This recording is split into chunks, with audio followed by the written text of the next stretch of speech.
The worst among us often act like they're winning, but life doesn't settle scores in public. It works quietly, collecting debts in silence. A Stoic doesn't chase revenge. They watch, because while you find peace in healing, karma is already at work, never missing its mark. You might think they've escaped their lies, betrayal, or manipulation. They walk away as if nothing happened, but something did. Life is now speaking to them in karma's quiet language. Whispers no one else hears, but they feel every day. In this video, you'll learn 5 subtle signs someone is facing the consequences of how they treated you, not in front of crowds or in courtrooms, but in their own lives, their own minds. In those quiet moments no one sees. This isn't about revenge. It's about truth. And truth speaks louder than any shout. It speaks in silence. Nothing weighs heavier than pretending to be fine when you're not. But karma doesn't care about appearances. It works through human emotions when no one's watching. The first sign karma is quietly at play is when they act like life has never been better. The one who ghosted you without a word, who betrayed your trust, who hurt you and left you looking like the villain, they're suddenly glowing. They post new photos daily, smiling in places you never went together, happy with people who weren't there when you were. If you're not careful, you might buy into it. You might scroll through their highlight reel and think, wow, they're truly happy without me. But here's the truth. No filter can hide real happiness. Doesn't need to be proven. Fake happiness does. You've seen this before. They go quiet for days after the fallout. Then, out of nowhere, an explosion of posts, photos, stories, inspirational quotes, glamorous selfies, a full campaign to look radiant. One moment they destroyed something real. Now they're hashtagging healing with someone new, as if they've never felt regret. Look closer. Though, the smile's too wide. The eyes are distant. Desperate energy screams what real happiness never needs to. Epictetus taught us that it's not what happens to you, but how you respond to it. Marcus Aurelius reminds us, the best revenge is to be unlike the one who hurt you. That's why a Stoic doesn't argue, doesn't retaliate, and definitely doesn't chase their story for closure. They simply observe. True peace isn't a performance, it's just being. The more someone tries to prove they've moved on, the more likely they haven't. Karma doesn't send a warning. It arrives quietly each night as they lie awake. Realizing the person they've become is why they lost someone who never wanted to see them suffer. No amount of posts, no fake joy, no new partner can drown out the voice of a conscience that knows I ruined something real. Let them smile for the camera, you know the truth. The most exhausting lie is pretending to be at peace. Karma doesn't always strike like lightning. Sometimes it starts with a slow erosion, a quiet loss of things they thought would never leave. The second sign someone is quietly facing karma is when life begins to reclaim what they once took for granted. People expect karma to be loud. A car crash, a breakup, a betrayal. But karma is far more precise. It doesn't shout. It doesn't rage. It simply starts subtracting, so quietly they don't even notice. Small things slip away. A friend stops responding. A coworker no longer trusts them. An opportunity passes without explanation. They shrug it off as just life, bad luck, or coincidence, until the pattern repeats over and over. Eventually, they find themselves surrounded by the ruins of what they once mocked, ignored, or undervalued. They may have called you too sensitive, too caring, overreacting, when really, you were the only one responding with heart. You tried. You stayed up late, texting them through their lows. You forgave them when they forgot your worth. You believed in them when they doubted themselves. And how did they repay you? They rolled their eyes. They joked you were too clingy, too needy, too soft for this world. They took your presence for granted, not as the gift it was. Then you stopped giving. You stopped fighting for someone who never showed up for you. Quietly, you walked away. At first, they felt free, untouched, unbothered. But then the silence started to echo. Messages slowed. Their circle shrank. The people they trusted turned out to be just like them, selfish, indifferent, calculating. Suddenly, all the options they thought they had vanished. The support they took for granted is gone. The comfort of someone who truly cared, who deeply understood, is irreplaceable because no one can fill the space you held for them. Especially not someone new who only knows the version of them pretending to be whole. Marcus Aurelius wrote, "Don't waste time arguing what a good person should be. Just be one." Karma clears away everything that doesn't align with truth. When someone treats a good person poorly, they don't just betray you, they betray the version of themselves that once knew peace, patience, forgiveness, and depth. Karma doesn't punish with obvious pain. It punishes by showing them exactly what they lost, then making them live without it. Every room feels colder. Every new relationship feels shallow. Every victory feels hollow, because deep down, they know they once had something truly valuable and let it slip through their hands. Let them lose it. Let them learn. Let them look around and realize nothing around them now feels as safe or sacred as what they had with you. Karma doesn't just take things away. It takes away the version of themselves that held your love. No matter how hard they try to recreate it, they'll never find that peace again. When someone speaks in circles but you're still the center of their words, karma is whispering in their mind. The third sign they're quietly facing consequences is when you linger in their thoughts. They'll never say your name outright or publicly, but listen closely. They post vague quotes on social media, cryptic captions about betrayal, loyalty, fake people, or healing from the past. They drop hints in their stories like, "Some people will never know what they lost," or "Not everyone deserves my energy anymore." At first glance, it seems generic, but you know better because you know their language. You know their habits. You know their pain. You were there, scrolling through your feed. When a post hits like a veiled dart, they don't tag you. They don't name you. But every word carries your presence without saying it aloud. It feels like they're trying to get your attention without anyone noticing. That's not strength. That's not healing. It's a conscience trying to scream through the cracks of a broken ego. Their friends might not see it. No one else may notice. But you do. Because you love them enough to read their silence. And now that silence is shouting back at them. Karma doesn't always punish with events. Sometimes it punishes with obsession, uncontrollable thoughts, regrets they can't swallow, memories they didn't expect to linger, but now can't escape. A Stoic doesn't seek revenge. A Stoic doesn't respond. A Stoic doesn't fire back with cryptic quotes.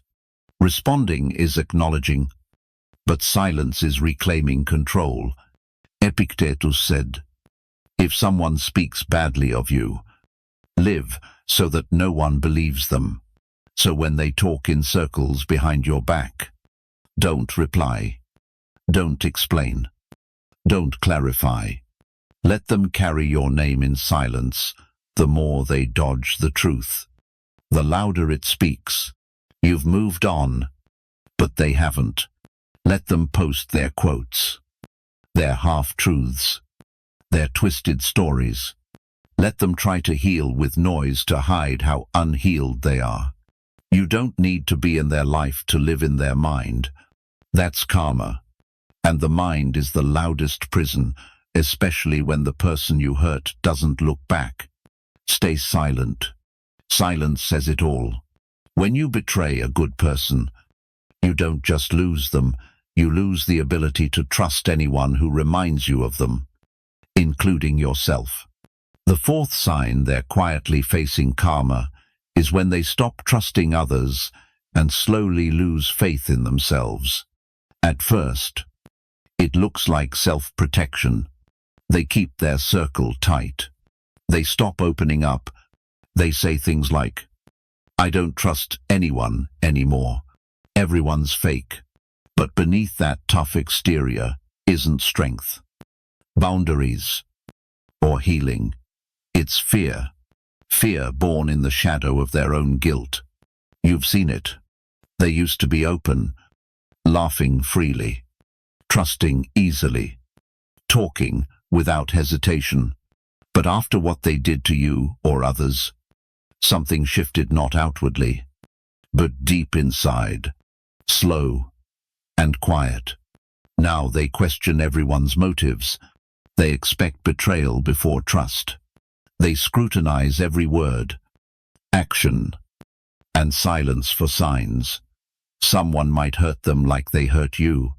Why? Because, deep down, they know what they're capable of. When you know you've hurt someone who didn't deserve it, you start believing everyone else could do the same. This is karma's deepest punishment, self-doubt. It isolates not by force, but by eroding the soul from within.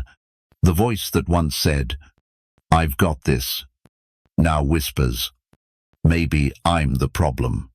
That thought is terrifying because once you doubt yourself, peace becomes impossible, no matter how quiet the room. Senetzarot. Those who do wrong rarely trust others because they know what they're capable of. Stoics understand this well. They teach that inner peace is tied to your conscience. If your actions betray your values, you don't just lose others, you lose yourself. That's karma.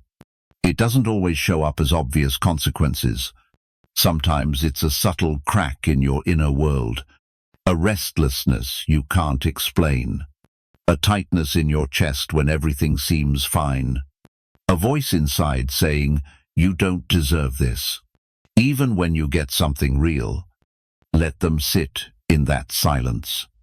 Let them question everyone's motives. Let them fear the shadows they once cast on others. Karma doesn't just haunt with memories, it steals peace through paranoia. The worst prison isn't behind bars, it's where your conscience becomes the guard. So if they can't trust anymore, don't feel guilty. Don't try to fix them. Don't go back to prove not everyone is the same. That's not your job. You were never meant to save someone who chose destruction. You offered them truth. They answered with betrayal. Now karma is giving them what they deserve, not chaos or drama, but the quiet collapse of their own being. Karma doesn't shout. It brings you face to face with yourself. The fifth and undeniable sign someone is quietly facing karma is when life sends them someone just like them. Not just a bad match, not just a poor fit, but a mirror, a living reflection of everything they did to someone who loved them. And this reflection doesn't arrive loudly. It comes sweetly, charmingly, irresistibly, just like they were when they earned your trust. They think they've finally found the one. The chemistry is electric, the connection instant, and magnetic. But what they don't see yet is they're not falling for someone new. They're caught in karma's cycle, designed to show them not who they love, but who they were. And this time, they're not in control. Remember how they made you feel insecure, like you were never enough despite giving so much. Now they're chasing texts that never come, waiting for calls that get ignored, posting for attention but getting silence. They played hot and cold games with you. Now they're with someone who burns them with silence, then showers them with affection, only to pull back and call them too sensitive. They mocked your vulnerability. Now their openness is ridiculed. They had your loyalty and walked away. Now they beg for commitment from someone half in, half out. At first, they make excuses. They say, "This person's just complicated." They're misunderstood. But deep down, a chilling realization creeps in. This is what I did to someone else. They won't say it out loud. They may never admit it. But the thought haunts them in quiet moments. It lingers in the pause before sleep, in the silence, after another failed attempt to connect. Their pain isn't random. It's not just bad luck. It's recognition of a pattern, and that's karma's truest justice. Marcus Aurelius said, "The best revenge is to be unlike the one who hurt you." The universe doesn't seek revenge, it seeks balance. It restores equilibrium, not by inflicting pain, but by letting them live the hurt they caused through someone they can't control, fix, or predict. This isn't punishment, it's awakening. No lesson sinks deeper than one felt fully. They laughed at how much you cared. Now they cry over someone who barely notices. They dismissed your needs. Now they're called too much by someone who keeps them at arm's length. They walked away like they were untouchable. Now they beg for someone to stay, respond, or try. And that person just shrugs. And in that moment, it hits them. Not all at once, but bit by bit. The pain becomes undeniable. They're not just hurt, they're mirrored. And the mirror never lies. Let them meet their match. Let them feel the confusion, the helplessness, the sting of being seen, used, and left, just as they did to you. But this time, there's no one to blame, no one to manipulate, no story to twist. Because the person on the other side of this pain isn't a monster, it's them in another form, with the same behaviors. This isn't revenge. It's a reckoning. Karma doesn't roar, attack, or destroy. It reflects. So when they ask, "Why is this happening to me?" the answer is simple. You're not being punished, you're being shown. You don't need to fight those already battling themselves. Karma doesn't need your help. It doesn't need you to push back, prove your story, or beg the world to see your worth. It asks only one thing of you: your silence, your calm, your refusal to stoop to their level, while they're stuck in lies, pride, and manipulation. You've stepped into something far stronger: clarity. Karma isn't just what happens to them, it's what happens to you. When you let go, you no longer need closure, because peace becomes your closure. You don't need justice anymore, because time will testify. You don't need them to feel what they did to you. Life knows how to teach its lessons. Your job isn't to punish. Your job is to rise, to become so steady and strong from within that no one can shake your peace again, not even the shadow of the person who hurt you. That's the Stoic way. We don't curse our enemies. We don't chase validation. We simply move forward quietly, strongly, with the discipline karma respects. So, if someone hurt you, never apologized, acted blameless, and left like you didn't matter, let them go. They may seem free, but they're haunted by one thing: they can't silence the truth. A liar sleeps soundly when they deceive others, but not when they deceive themselves. If this message resonates, don't waste energy chasing the past. Share below which quote hit home for you. Let others know they're not alone. If you're walking the path of quiet strength, subscribe to Think Stoic 101. Here, we don't just talk about healing, we train our minds to lead, not react. We build clarity, discipline, and unshakable peace. Let karma do its work. As for you, keep becoming someone they can never reach again. That's not revenge, it's growth. And the world quietly watches. Because such maturity creates a ripple without a single word.